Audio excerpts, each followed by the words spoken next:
Welcome back. Restore, recover, and repair. We are hearing these words in all areas of our lives these days after the last few years we've lived through. And as we all go back to normal routines and busy days, many of us are realizing we can't just jump right back into it. There is a bit of prep work to be done before we get there. Joining us to talk about just that is Stacy Irvine. Hey, Stace. I can't believe, I know we're all anxious to get back into shape and we're all anxious for things to get back to normal, but I cannot believe how challenging it's actually been. And I've seen it kind of all over North America. All the spas are leaning to this whole new kind of theme of restorative work and recovery work, which I think is fantastic. And I've really noticed myself that I actually need some of these things. I wish there was a magic wand and we could all go back to the way that things were, but there's not. So it's going to be a little bit of extra work, I guess, for all of us. We do. We got to put a little bit of extra work in. I agree with you 100%. Don't just be a weekend warrior and be like, but this is what I was doing in 2020 in January, so I should just be able to do it now. It's like, no, things changed a bit. So you've got a few ways that we can start to build our way back into the level of fitness that we were at before. And so you're going to talk to us about some of your favorite restorative exercises, right? I am. And what I want everyone to think about is that restoring and repairing is more of an active process. It's not just something that happens. So the keys to some of these moves are blood flow and breathing. And that's what we're going to talk about while we do them. So the first one's very simple. It's just called a heel-toe walk.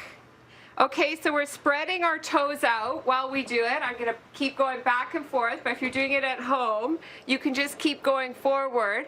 And at the same time, we're going to just do big, wide circles with our arms. We want to make sure we're breathing, and we want to keep everything nice and relaxed. This one helps with blood flow, balance, and our posture. And then the next one we're going to do is basically it's called a hip hang. So we want our feet hip width apart. We're just going to let our upper body hang forward.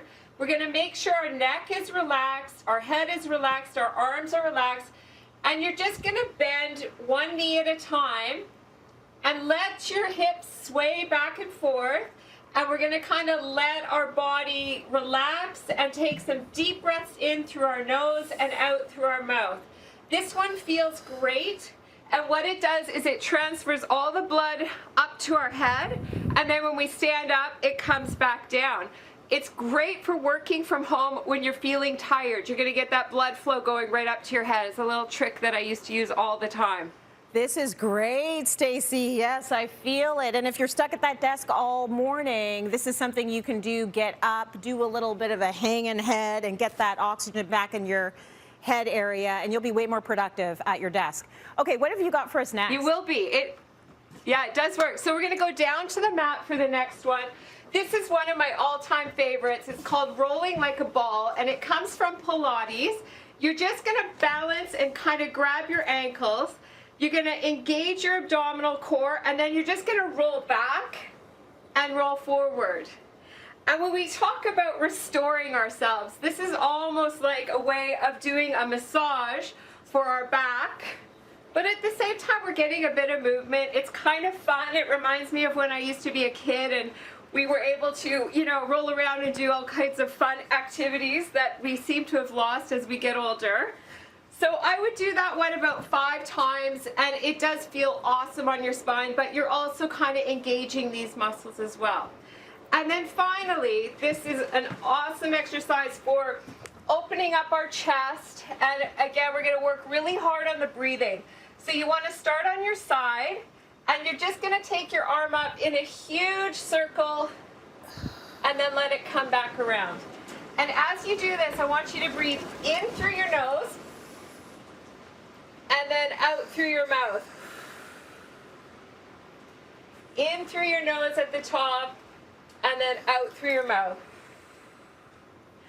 By the time you do that a few times, you're going to really feel that your chest is opening up, and it does really help active restoration, and that is the name of the game, is we want to be active participants in recovery and how we can make this work as best as possible for us.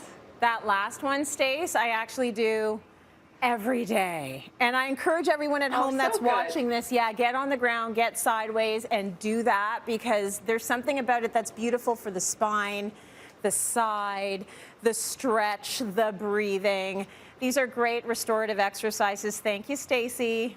You're very welcome.